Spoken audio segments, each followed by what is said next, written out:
Mindy, does today's economy have an effect on how you select products? And have you noticed a change in consumer behavior since this economic downturn? So the answer to that is yes and yes.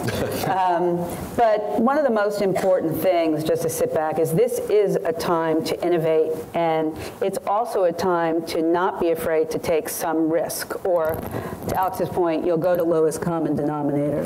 So our strategy is around this idea of editorial lifestyle program commerce. So what we say is the price of entry is great product, but then we have great stories and great storytellers. And how do you create content and bring that to life in every category of business that we have?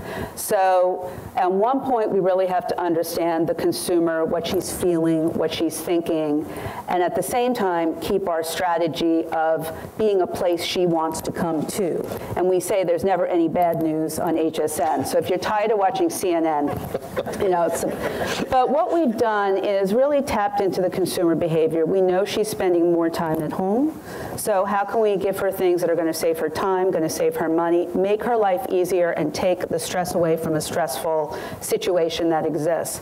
On the other side, we know that she still wants a certain amount of feel-good, and fashion and beauty really can accommodate that, but it has to be unique, and it has to be special, and it can't be middle of the road. So whether it's bringing Lulu de la Falaise to life, or Stephanie Greenfield, or Iman, or any of these icons with product that she can't get anywhere else that's very accessible, that definitely resonates. So it either has to be intuitively functional, save time, money, or be very special and feel good. And we are accommodating and addressing every hour. You know, we've got the ability to do it in real time, and that's how, you know, we're managing through, and we can have that advantage over a traditional retail environment.